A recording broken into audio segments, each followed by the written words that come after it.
Hello and welcome. I'm your host, author Ryan M. Oliver, and this is the Mighty Books Podcast.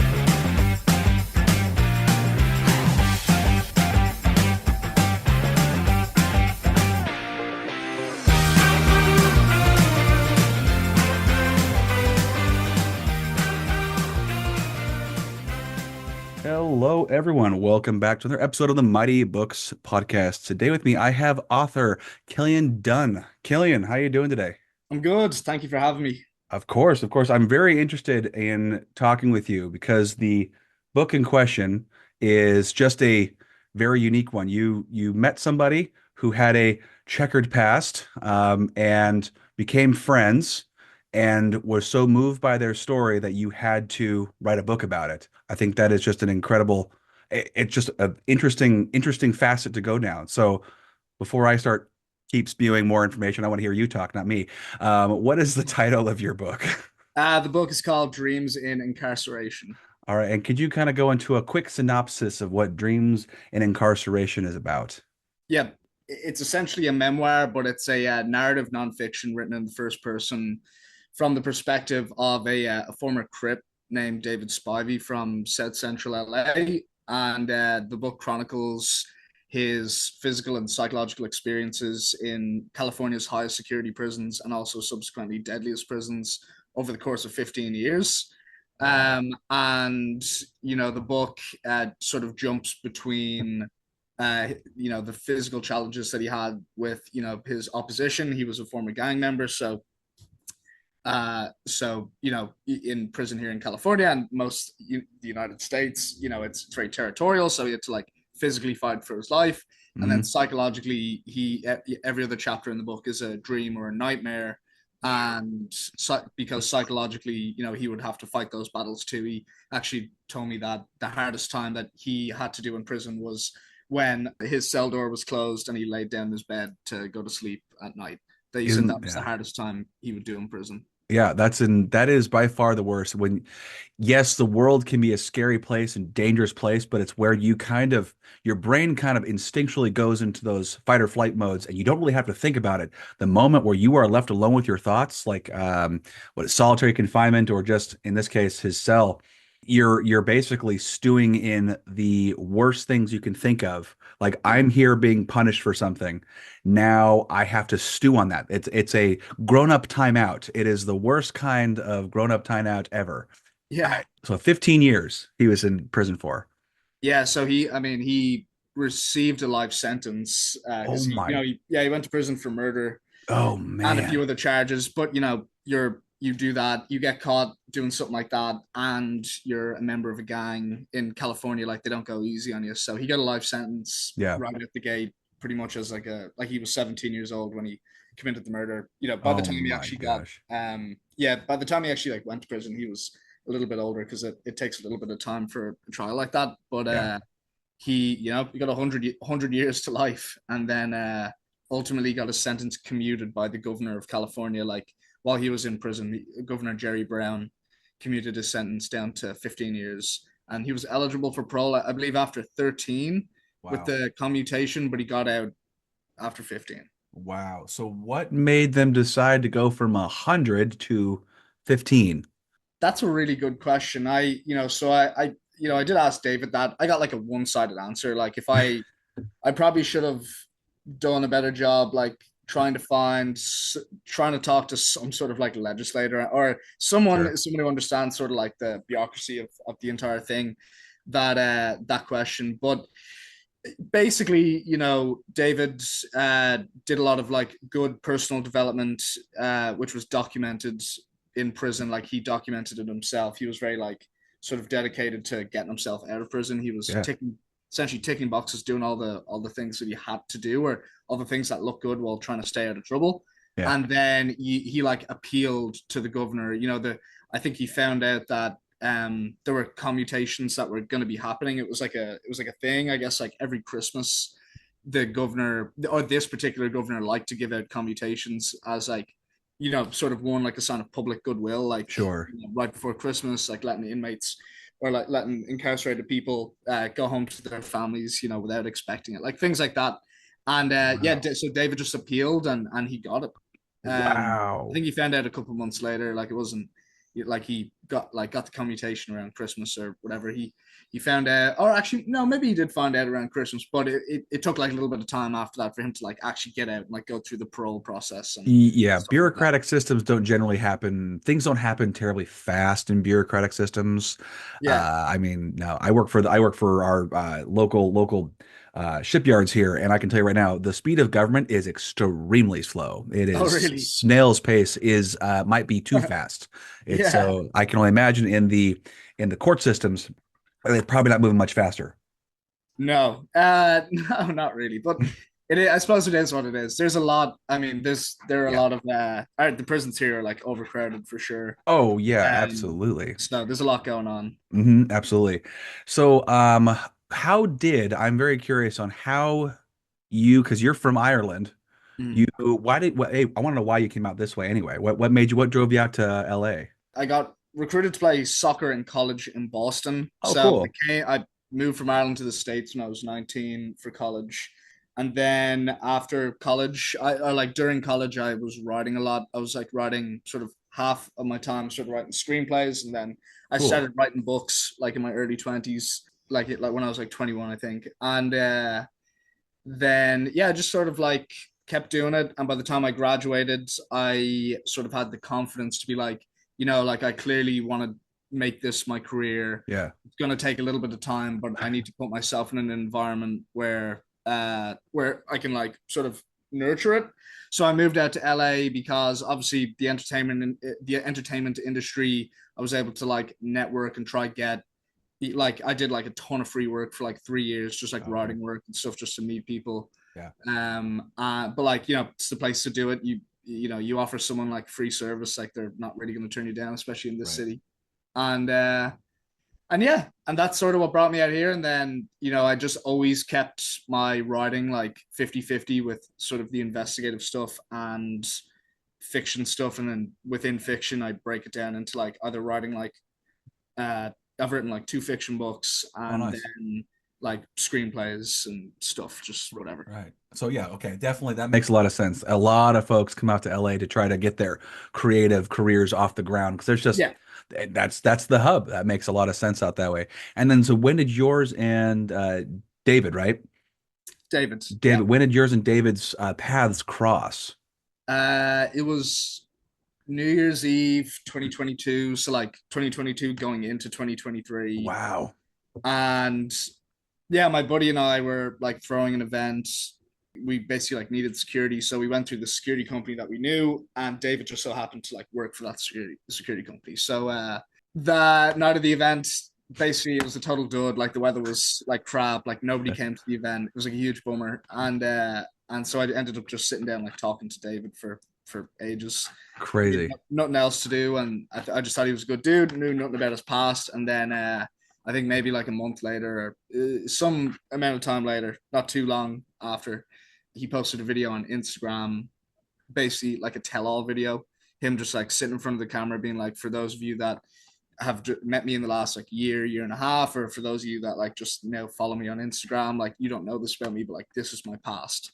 And he was just like Wow. very, yeah, he was just like very like I thought immediately he was just like a very eloquent speaker. I knew he was like a cool guy, like hanging out with him, but he was in that video. He came across like really intelligent and Yeah.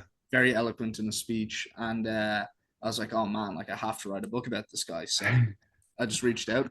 Well, I started reading a little bit of your book, the first chapter. It's narrative, Yeah, and what I love is he's talking about his time growing up, and they're at quote Auntie Cheryl's, which is a like the neighborhood mama, basically yeah, Mama Goose or whatever you call it, Mama Hen or yeah, anything, and her, him and a bunch of other kids go and they hang out there for the day, which is a great place. It's better than being on the street, lots safer. And I just love that one of his idols was a lawyer, a very prominent lawyer. yeah, Like, what 7-year-old or 10-year-old kid's favorite person or idol is a lawyer? yeah. It's So, it's ironic almost. Like it's kind of, yeah, yeah, kind of, yeah. And I just love the interaction in the beginning where he wants to, he knows he's a smart guy. Apparently he's got the gift of gab and Yeah. just can talk his way out of anything, according to what you wrote in the book. And it was just it's a funny interaction with him defending one of his buddies who was in term using the devil's language. He was swearing, Yeah. and it's what kids do. They'll swear, try out anything. They hear things from their parents or their adults, and they're gonna try it out. My Yeah. kids love to do that, and they're like, "Oh, mom and dad didn't hear us this time." Like, "Oh, we heard you. Yeah. You're in trouble now." And I love that he used that confidence, that level of confidence to stand up in front of someone who you admire Yeah. and to defend someone you also admire. That takes a lot of gusto Yeah. at a young age. So it's kind of sad to hear that, he went down the gang path, but I mean, it's such a prominent part of culture in in different neighborhoods that people just get roped into it. They get entranced in belonging to a group of people. It's a crazy thing that happens. So, I mean, what I'm curious as to how he went from, this confident kid to who can standing up for his buddy. How did he get roped into the gang world? Did he kind of go into that at all? Yeah, so it's not, I actually, yeah, I chose not to put this in the book because you know, I sort of just thought that whoever was reading this, sort like people get it, you know what I mean? Yeah, Like gang induction and stuff like that. Like it's kind of, people just kind of get it, you know, like there's a lot of stuff already out there that like people, sure. you know, you've seen tons of movies, like you kind So of many. understand, yeah, you kind of Yeah. understand like how it all works. So It's a peer uh, pressure thing. yeah, I didn't feel the need to harp on it, but with David specifically, and I'm paraphrasing the story, Yeah, of but course. so many times that, he did like him and his mom and his brother moved around a lot around South Central and various different homes while he was very young. He was never really in one place for too long, but Oh, that's hard. he, yeah, but he ended up in this one neighborhood, and his mom was working a lot, like never really home. She had to sort of like basically just like make enough for all three of them to survive. And David was a member of like a sort of like a YMCA boxing gym Oh, down the cool. street. And one day, these like sort of these gangsters were like outside in the parking lot, and he got Hmm. into like sort of an argument with them or whatever. Fast forwards, things get like aggressive, like over time, like over the next like few days or weeks or whatever the Oh, timeline wow. was. And then David was walking out of the YMCA one day. The other kid goes to his car to get a gun. I think David, like they might have like gotten into a fist fight in the Hmm. parking lot, and then the kid went to his car to get a gun, chased David. David went to the police station, and he said that the police like wouldn't do anything about it. He said that, Uh, yeah, he said that he was like complaining, or like he ran in, he's like, someone's chased me with a gun, like this, that. They didn't like help him, and yeah, so he, fearing for his life, because they probably knew where he lived. Fearing for his absolutely. life, he went to sort of like the local gangsters that he knew where they lived. Their Oh, house was right down man. the street. Went to them and asked for a gun, and they Oh, said, we're not okay. like, he's like, you're like a 10-year-old kid or like a 9-year-old kid, whatever he was, and they were like, we're not going to give you a gun, but like we'll take you under our wing and protect you, and that was it. But it was David doesn't talk about it like it was like a sinister thing. It was No, like it doesn't sound it like was like one. almost like disappointment. He's like, I tried to get help, and this is the only help I could get, because he had like, not to like glorify any of this, but No. if that kid was going to his car to get a gun after David like fought him, like David could have been shot dead. You know what I He mean? Like absolutely could have. immediately. So I get it, and I think most people get that, which Hmm. is why I didn't really feel the need to like No, harp on it too totally. much in the book. Well, I mean, it's dreams and incarceration. It's the time he spent in there and what he went through inside the jail. We don't need, like you said, it's been told and retold several times. And it Yeah, is interesting. I do like the fact that, I mean, it was he went out and tried to use a system of protection, and unfortunately it failed him. Like, I need help from the police. Well, we can't really do anything about it. I get what they're coming from, but where he's coming from too, he's still yeah, scared. His fear is still real. He's still yeah, petrified for his life. So he goes to a group of people who he knows are strong for self-preservation. He's got to try to defend himself and live. He can't be awake 24/7. yeah, He's worried about getting hurt, getting injured, maybe affecting his family. That's terrifying, especially for a young kid. Especially for a young kid. So that makes a lot of sense. And then after that, I'm sure it just kind of goes downhill. You're influenced by the wrong group of people, and it just kind of goes downhill from there. So fast forward to when he is now incarcerated. What kind of trials and tribulations did you guys kind of talk about that made him want to change his ways in prison? Like what did he have to go through to kind of metamorphosize into the person he is today? I mean, that's a lot. That's probably a big question, but Yeah, right. So just to, I guess, boil it down a bit. So just I guess, in terms of like the challenges, I would say biggest sort of like really distilling it, the David's like sort of challenges along the entire journey is the fact that he wants to be a better man, but in order to do so, he has to dissociate from his gang in order to be eligible for parole. So parole is like this sort of this like light at the end of the tunnel for him, but disassociating from your gang in a high security prison is so dangerous because they're like your brothers, you know, like you've established loyalty with them and them with you, and anything that goes down with one person goes down with all of them. So mm, David had to walk a very fine line for many years, basically without like having to piss off either side. So oh like God, he had yeah. to figure out a way to stay out of sort of like the eyes of like the correctional officers while also still being there for his friends, you know, basically. So, you know, thematically the challenges like loyalty is like is like a really big one. Like David's like pretty internally conflicted about how he feels about like his loyalties because Yeah. he wants to save himself, but he doesn't want to be disloyal to those that are loyal to him. Yeah. Um, those are like the major ones, and then psychologically, like Dave. So spoiler alert, but while David is in prison, David's younger brother joins a gang and is murdered. Oh, oh, And that, yeah, obviously this all happened in real life. right. And there's a huge sense of guilt that Dave feels that affects him psychologically. Sure. And no surprise, but like there's a lot of like machismo and bravado in prison, and you don't really show Oh, yeah. like any of those kind of emotions. And David would say that like the only time it was okay to be seen crying as if like your mom died.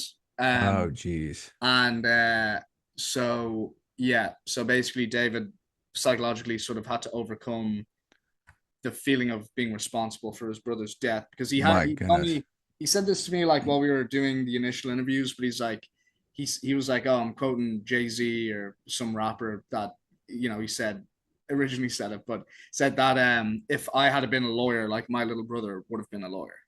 You know, Oh, he's I like, see. but I was a gang member, so my little brother became a gang member. Yeah. So Well, I basically, mean, yeah, kids at a young age are very impressionable, yeah, and they want to go. If you look at siblings, especially the little brother or little sister or little younger sibling, yeah, always wants to follow, copy. It's a monkey see, monkey do. I mean, my boys do it. yeah, They do it all the time. It's just my youngest one would start to, he moved, he climbed and walked and did everything physical mhm, before he did the thing like he actually talked. He tried to keep up physically with his brother, right, where his brother was a lot more talkative. But it's just you can see it in siblings very much so. They go, well, if Big Brother's doing this, it must be okay because he wouldn't leave me astray. mhm, So I can absolutely see the can sense the guilt that he would feel that. It's just yeah, it's such a layered issue with with him going to the police originally to try to defend himself the mhm, right way that he's yeah, taught to do, and then it ends up, in a turn, ironically, kind of biting him, which is just a tragic story there. mhm, It's there's so many components to this that it's just a tragic way to go about it. But it sounds like over the course of the time in there dealing with, I can't even imagine the stuff he went through yeah, in the prison. I just can't, being on alert all the time, yeah, like only letting yourself feel like things when that door closes, and then you now are fighting an internal battle yeah. on the what if monster. You're just fighting that what if monster all night long. It just sounds exhausting. And then to wake up the next day and then to compartmentalize everything to be this stone figure so you don't see like you have any weakness Yeah. to go out and play this game in this crazy community. Mhm. I just can't imagine. I mean, does he deal with a lot of post-traumatic stress from being in that? I don't know if he talks to you about that or not, but Yeah, we've talked about it. He definitely still like it was really bad. He said it was really bad when he first got out. oh, sure. It's been a few years now, so it's definitely gotten better. But I don't know how he does it, but he is very even tempered, and That's I good. think he knows when to pull himself out of like a situation, if Yeah. that makes sense. So he's a very smart, like emotionally, he's a very smart guy. Like he understands his body and his brain pretty incredibly Oh, well, yeah. if I'm being honest. Like it's pretty nuts. Like he made this entire interview process very, very easy. But yeah, um, I don't know. Yeah, that might be something for personally him to talk to. So, Yeah, I'm yeah, not. but I can't. Yeah, I can't exactly. Yeah. no, yeah, I know some of these are more personal for him to actually talk to if he'd be open to Mm. answering those questions. But I mean, it sounds like him being out in the world. And what is he doing nowadays that he's when did he get out again? He got out 2021. He got it, 2021, pretty and recently, yeah, yeah, a few pretty years. recently.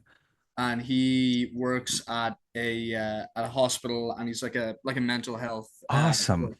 So he Oh man.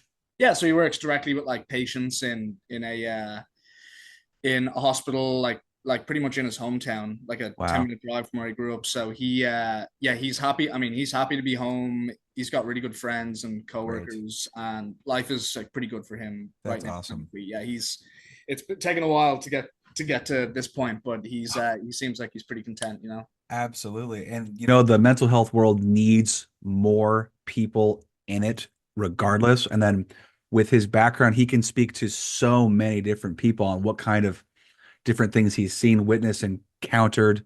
I Yeah. mean, I can imagine, and I'm sure it gives him a serious sense of purpose. Oh yeah. And he probably sees it within the hospitals of, trying to maintain, like you said, that even temper. His Yeah. his patients rely on that consistency. Yeah.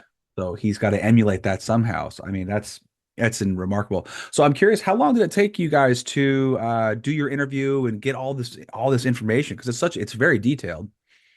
It is. Yeah. It's maybe like 60 days of like two Whoa. months, 2 months of like overall of interviews. I'd say David and I spent about a month together, like pretty talking pretty frequently. And then I would tack on like another month with like the inclusion of, reaching out to people involved in like the prison system or just Yeah. all that stuff, like all the work that goes into sort of cold messaging and cold calling, all Oh these people. gosh. Yeah, about like a month, let's say 6 to 8 weeks. And then it took me like 3-ish months to write it, or 4 months to Really? write it. Wow, Yeah, so that's it's not a very pretty long. quick turnaround. Like it was maybe like interviews and writing like 6 months, like Wow. 7 months max. Wow. That's incredible. That's actually quite fast. That's It incredibly was the only fast. thing that I was doing basically. I quit my job. I quit Oh, working full time. I wow. was making no money during this time at all, actually. I like quit my job, quit working entirely. I was like, I got to get this done before I go homeless, and I got it done before I went Oh, homeless. Yeah. wow. That's remarkable. So what are you doing now? Are you promoting the book or is that kind of your central? What are you doing now for work then, if you don't mind my asking? No, not at all. So after I released this, I got access to a pretty cool story. I can't really talk about it, but I got That's access okay. to a pretty cool story in Panama. So Ooh. I spent about 2 months of the last year living in Panama and interviewing a bunch of Whoa. people. And that book it's pretty close to being done. It's sort of like a never-ending pit of information. Like there's so much to learn, Yeah. especially considering like where I started off from, which was essentially having a base knowledge of like one for the country. I knew extremely little about it. But yeah, I don't know when that book is coming out. That's in pretty good shape. I'm really excited for it. And then as well as that, I get hired to do a little prison education work Really? because of this book. Yeah, this book is I did a lot of work like sending free copies to people in prison education space, and David and I have given lectures at colleges and Awesome. speeches and done podcasts and stuff like that, all because of sort of the work that went in. What ultimately wasn't my intention, but it ultimately turned out to be like a sort of like a psychological profile study of a gang member's experience in Hmm. prison while disassociating from his gang. I guess it's Yeah. something nobody'd ever really written extensively about, like about disassociation. Yeah, yeah. which is sort of what I did, but from a little bit more of like a personal and like emotional perspective, as opposed to like a structured, like, I don't know, Systematic thing. systematic thing. Yeah, yeah, Exactly. yeah. Yeah, you're humanizing the person who is going through this, ordeal growing up, how he's what the environment he's in, how that shaped him, and Yeah. then pushed through the system. And then now he had to, with his own grit and knowledge and mind and just wanting to better himself and the people around him, had to change, and how that affected, I mean, literally now affecting the environment, the fact that what kind of work he's doing now. It's incredible. It's great that that happened. I mean, the fact that a dud New Year's party ended up being the catalyst for a budding relationship, a great friendship, and then a story that just, I mean, incredible sounding. And going forward with when he was in incarceration, it's called Dreams in Incarceration. Mhm. What are we talking about with the dreams? Like he actually was having literal, very realistic dreams during this time? Yeah, so the title of the book is sort of like a double entendre. Like on the one hand, it is about like it's about the fact that like every other chapter is a dream that he has while he's in prison. So it's like Uh, his like physical dreams in incarceration.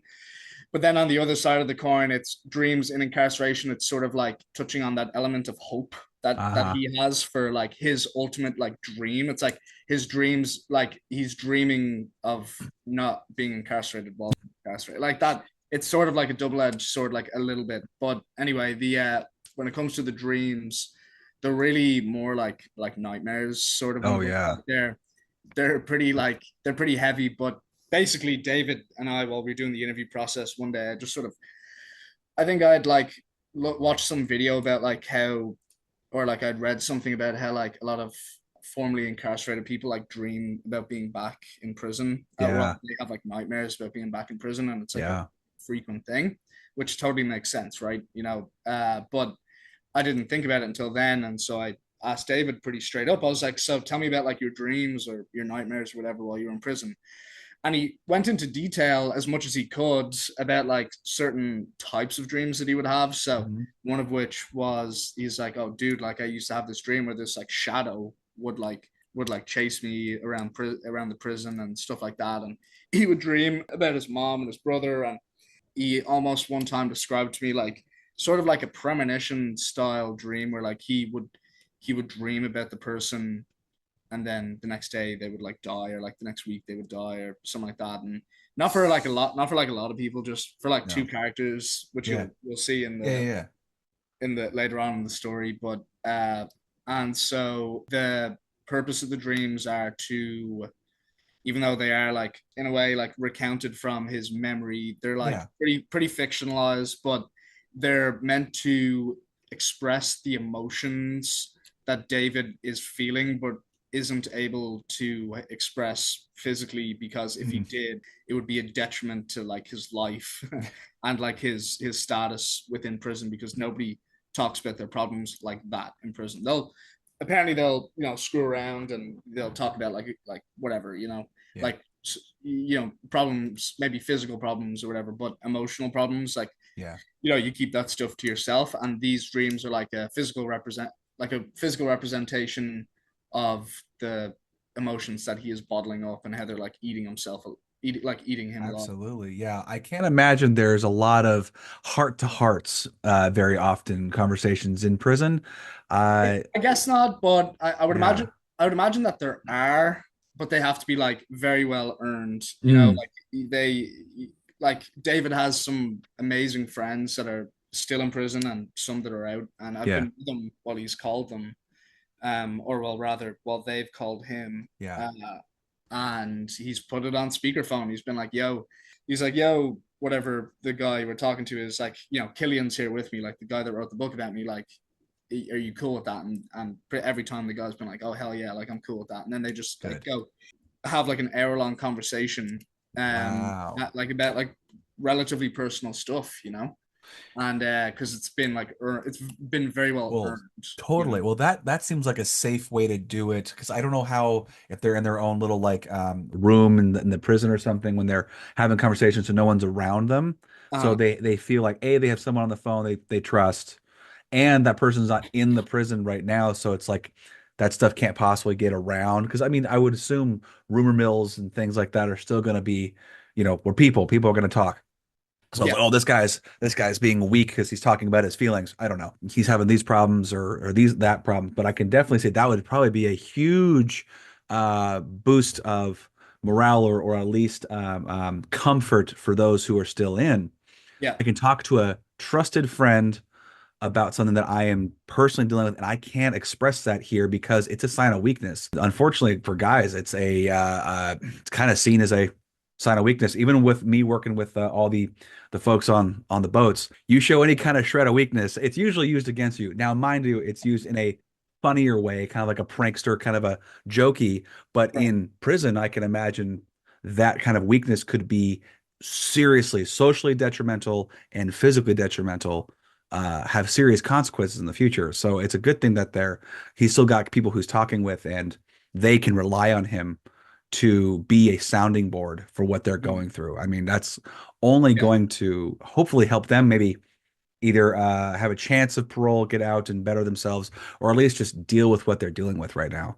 yeah. So I can't imagine that. So it took a long time to get this or to get the information out. Did it take him a while to kind of warm up to you to tell all the information, or was he pretty like an open book? He was honestly pretty open right away. I think, he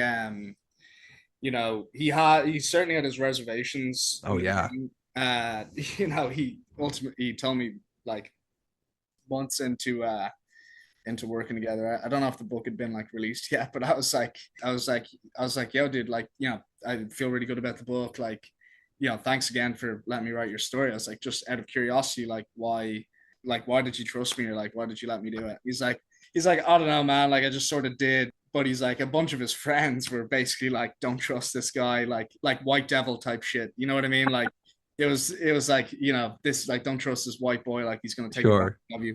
But Yeah, David, he put it in like kind of a funny way. He's like, honestly, dude, he's like, the way I see it is like we're taking advantage of each other, which is, realistically, it's like, but it's a very blunt way it is.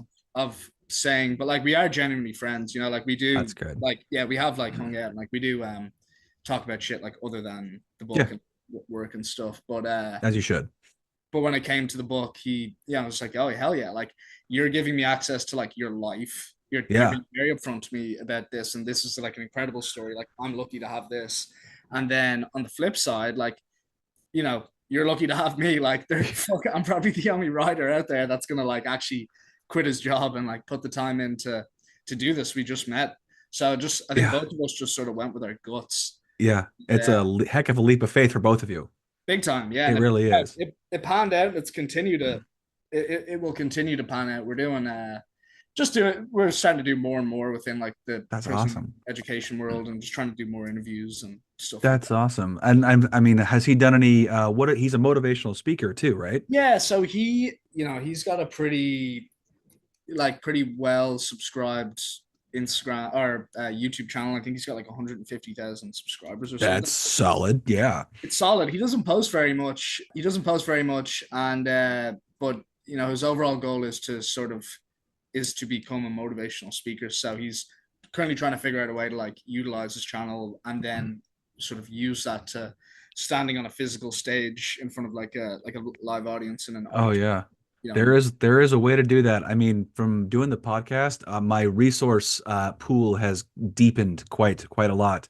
oh Several really? people, oh yeah, several people I've talked to have are will be continue to be motivational speakers until the day they die. It's just Wow. several one my book coach is a motivational speaker. He's spoken to people all over the world about what he does. Another guy I've talked to, he dealt with mental health, and he was on the very close to tipping point of suicide and just terrible bouts of depression, and he Yeah. got out of that and was able to be motivation. Now he's a motivational speaker. He speaks to colleges, high schools, middle schools about dealing with this stuff. So if you guys ever want contacts to just get a jumping off point, I can definitely point you in the right direction. If they have nothing to offer you, at least you tried. Oh But yeah. No, it might that that might be thank you something. for offering that. Yeah, Yeah, of that sounds course. cool. Yeah, Yeah, I'll definitely that's run that by Dave and see yeah. what he, yeah. Absolutely. Yeah, I can give you names later. We can be in contact. And this is kind of what the podcast is about. It's just sharing good information from a Yeah. trustworthy source. Because I get to sit down and talk with somebody for an hour, sometimes longer. Mhm. And if we can share information and help each other out, kind of take our own leap of faith, if you will, Yeah. and that hopefully it will better put the message that you guys are sharing Mhm. to the masses. I think that would be just a great way. My little part in that help you guys accomplish great things and be greatly influential, positive influence on the communities. Yeah. Why not? I'd love to help you out with that. So yeah, run it by him and see what you think, and we'll go from there. But no, it's amazing stuff. It's amazing stuff. Now, did David read it prior to it going out in the world, or Yeah, he read it. He read it and he just gave me the thumbs up. I had a few people look at it. yeah, I was Not wondering about that many. too. Yeah, not many. I only had like a few, like three or four, and That's then okay. yeah, and then I released it on on David's little brother's birthday. Oh, very It was cool. like An yeah, homage to him. yeah, exactly, yeah. So I like tried to get it done for that day, and yeah, thankfully it just sort of like worked out. It like nobody's really people. The worst feedback that I've gotten about the book is about like the language.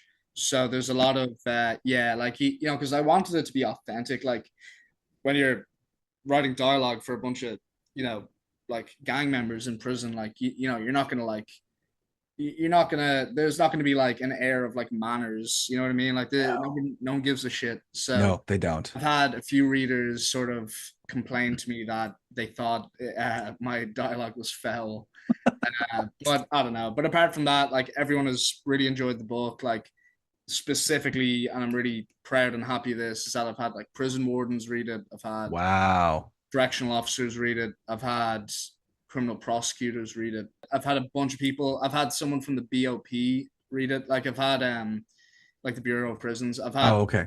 I've had I basically I did my due diligence like getting like the accuracy, and I think people are surprised at how like personal and like emotional it is, but and not like an overview of of the system, but yeah, it thankfully I think I just sort of like struck the right chord that I was looking to strike, which is just like Yeah. an informative personal piece. Yeah, well, you said it was I mean, it's basically a memoir, but a narrative nonfiction memoir Yeah. where it's microscoping, telescoping on one person's experience. And I imagine that other people have had similar experiences like he has. He didn't go into the Mm-hmm. gang world thinking I'm going to do terrible thing. No, he went Yeah. in there, he's just trying to solve a problem, and the end of the problem kind of whirlwind spiraled and took a hold of him, and then he kind of had to deal with it as it came. I mean, Yeah. it's we are a product of our environment, Mm-hmm. and we have to adapt to survive. And sometimes you have to do things you don't want to do to Yeah. survive. So Yeah. it's a great this is a great way to kind of see the window into the past and the window into a culture that you might not be familiar with and have negative thoughts on, oh, all the people in the gangs are just terrible people. Like, no, there might be a couple that are really bad, but the rest are just kind of they're attracted, almost pulled like a magnet, Uh-huh. to that lifestyle. And how are they going to get out of this? They want to just be around with their families and grow and learn and have a normal life and not do the things they've dealt with.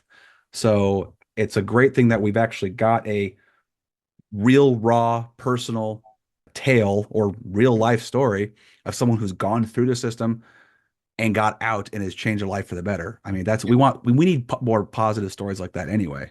Right. Yep. Yeah. Couldn't agree The, more. the world's more so negative. It's a great thing. So going forward, you said you're working on a story now. You can't talk about it. That's totally okay. Is this going to be kind of your genre you're going to play in for a while, the narrative nonfiction? Yeah. So the Panama thing I can't really talk about too That's much, okay. but Yep. essentially what I'm trying to do is I really like these sort of like investigative style stories where I spend a significant portion of time like doing interviews Yeah.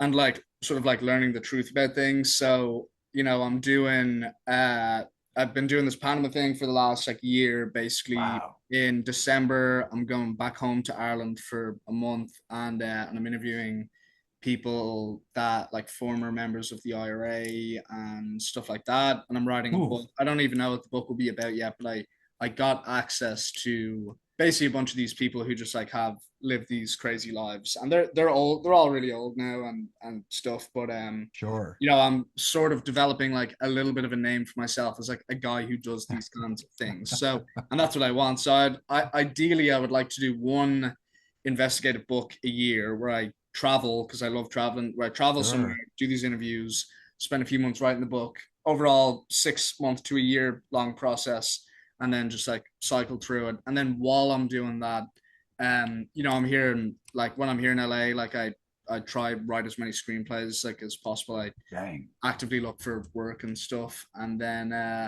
yeah, and then for fun, I'm probably like 40% of the way through like little like fiction novella that I Oh, just cool.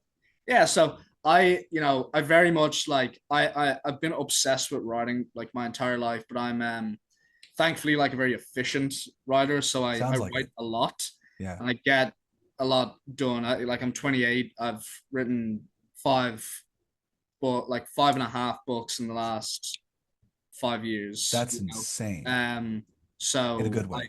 I'm just trying to keep that up. You know, just like one book a year at least. And I like this like investigative stuff because I like being active too. Like Yeah. I started out doing fiction, like absolutely love sitting in front of my computer and like getting lost in a story. Like it's, Right. you know, one of my favorite things about life. Yeah. But at the same time, like I am like a little bit of a social creature. I do crave that, so I'm trying to, and this is like the perfect balance, you know, where I That, can do yeah. both. So yeah, it's a That very is, long-winded answer of that's me okay. saying I'm just gonna keep on doing the same shit. Yeah, I would hope so. Yeah, That sounds really intriguing. I mean, the investigative reporting thing is so cool. Dangerous, can be dangerous, but very cool. yeah, Like some of the there's a investigative reporter I've listened to. She's done a oh, I'm trying to remember what was it called? Her name is Mariana von Zeller. Have you ever heard of her? no, I'm gonna look her up. Oh, you need to look her up. She's done some crazy interviews with some awful people in very dangerous countries and has got a Wow. lot of information on a lot of some of the stuff that you are looking at doing or other things that maybe you'll do in the future. Yeah. But she has dove into those worlds to understand the truth and how it Wow. affects day to day. And it's insane. I can't remember the name of her podcast and show. Let me look it up real fast. Mariana von Zeller. She has written Trafficked. That's the name of it. Yeah. Trafficked. Just very hard-hitting, truthful, raw stories about real people going through the lives and dealing with the lives that they lived. Crazy. It's a show and it's a Yeah. podcast. That's so cool. I'm definitely gonna check this out. Yeah, she is a very, very interesting person to listen to. So might be right up your alley. In Sounds like it. Yeah. yeah, yeah. I'm like, that sounds like someone okay. Yeah, it's very interesting. It's very intriguing. So I admire your courage and your interest and zeal for this kind of stuff. We need more people who are just doggedly passionate about getting the truth down. And it doesn't sound like you got a bias at all towards one way or the other. It's like I want to know the facts. And I Yeah. think I think people these days are like, I don't want the fluff and stuff. I don't want bias. I don't want opinion. Give me the facts so I can make my own opinion.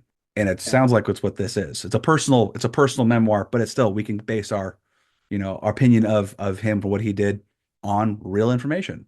Yeah. Yeah. Totally. It's So like, yeah, no, you hit the yeah, it's kind of like I forget how I've who described it to me like this, but it's like instead of writing an account of ah crap, what is it? It's like you know when somebody hammers a nail into a coffin, right? uh It's like it's not the physical act of it that I'm interested in. It's the psychology of the guy who's nailing the nail into the coffin okay. that I care about. Okay. You know, it's like I'm like kind a of, I guess wise. kind of like yeah, like a stupid way of saying like I care more about like the psychology of the people that are performing these actions than the outcome of the actions themselves because Hmm. all that stuff you can research pretty easily, like things are pretty well documented, but feelings aren't. Like that's where the interviews like come in, that's where you're going to get like the juice You want to know the reason behind things. I mean, if you look at different atrocities throughout the world and different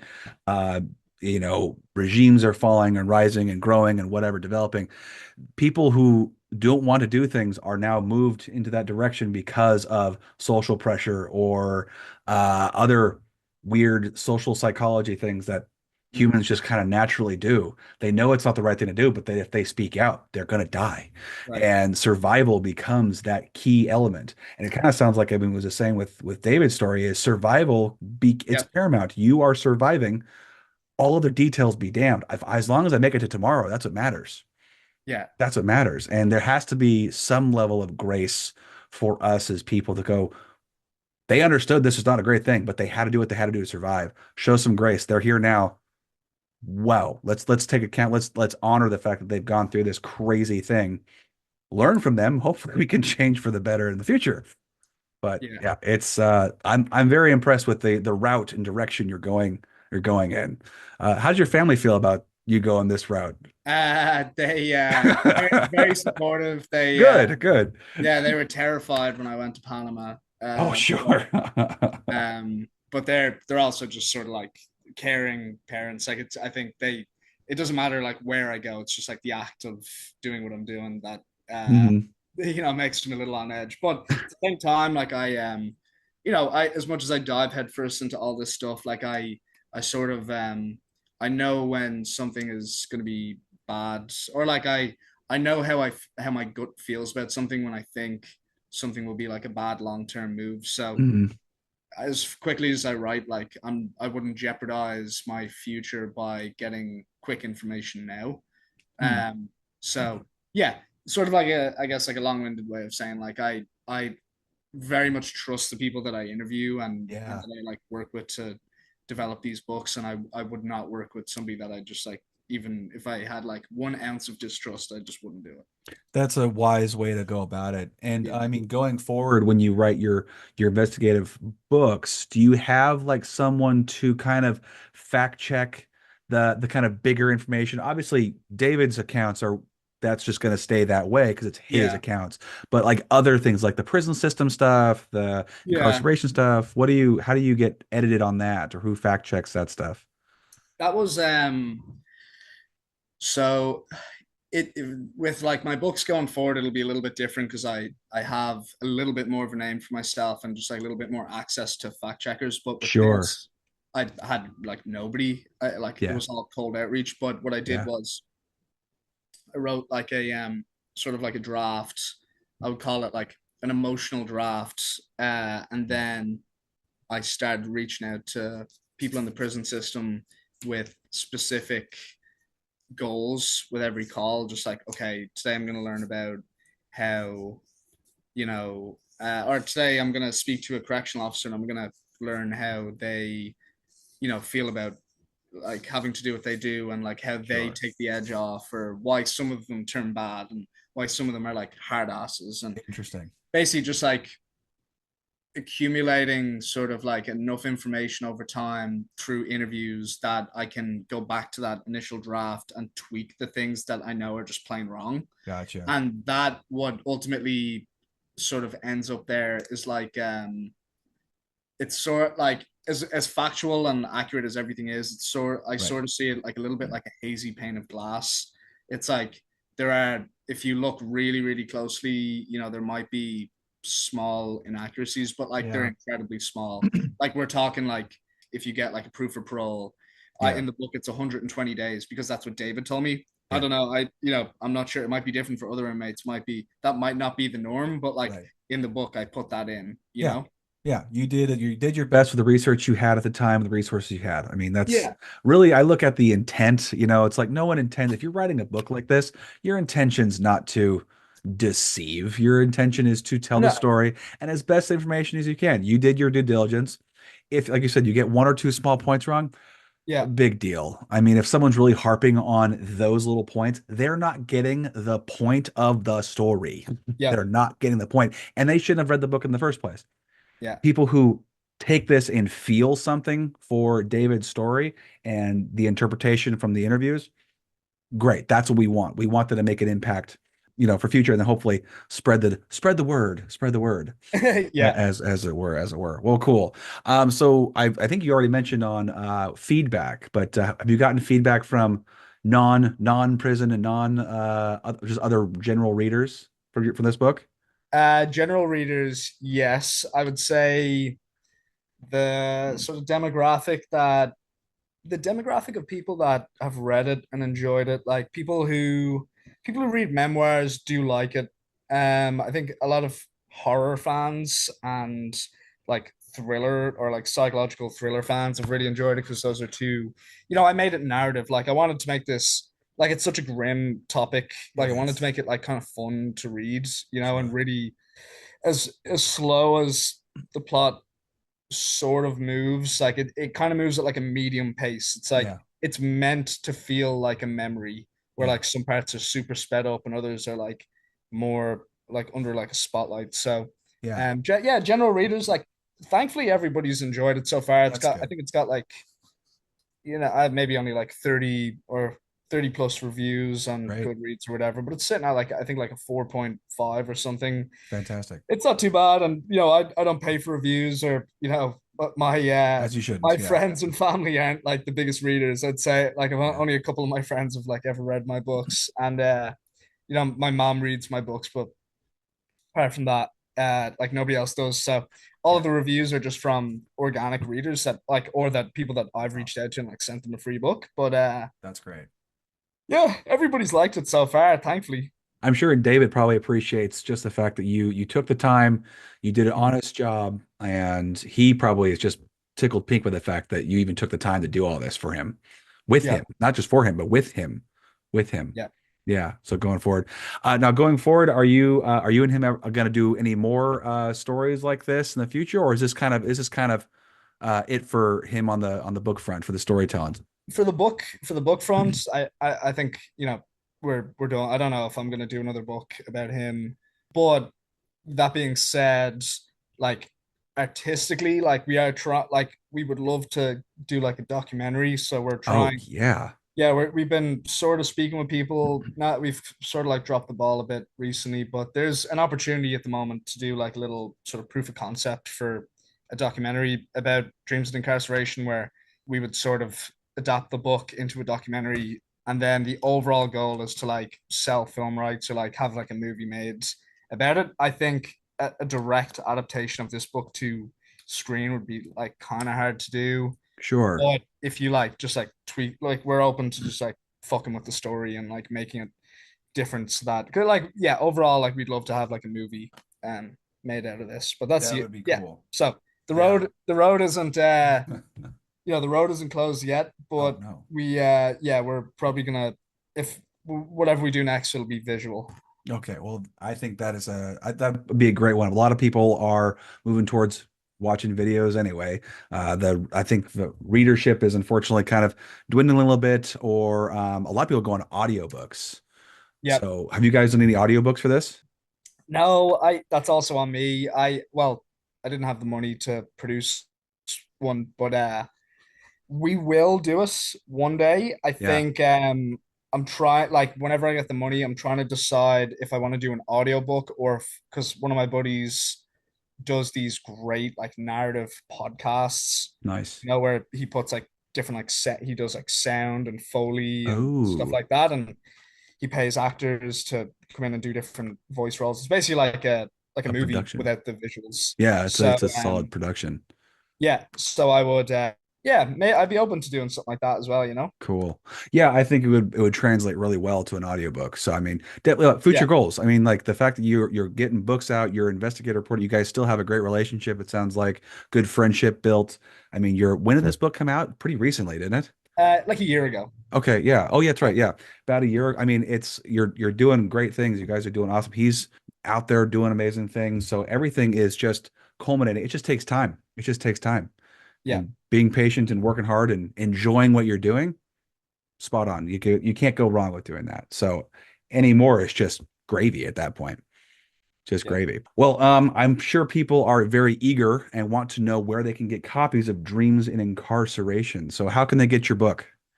They can get it on Amazon, only on Amazon right now. Okay. And then you can follow along with David's. His Instagram is at Real Recognize Real Mhm. Podcast. Okay. He posts very frequently about just random stuff like sort of within this space. Sure. And yeah, and you can stay up to date with him and read the book and you'll sort of you'll be pretty Sweet. drawn in. It's his he's very influential. He's a smart guy. It's got an interesting story too. And then how about getting to a hold of you if they have questions for you? Anything, any way they can get a hold of you or socials that you have? And yeah, my Instagram is done.killian. And yeah, I don't post as frequently, but That's okay. whenever I do an interview like this, I'll put it up in my Of story. course. Of course. Well, awesome. Well, Cillian, thank you so much for taking time out of your what sounds like a very busy and interesting schedule to come Yeah. talk to me today. So I Oh appreciate no. it. Thank you for having me. This was great. Yeah. Awesome. And then in future tense, you got more books coming out, you got more stories you want to talk about. I'm always open for another interview. Just hit me up and we'll make this happen again.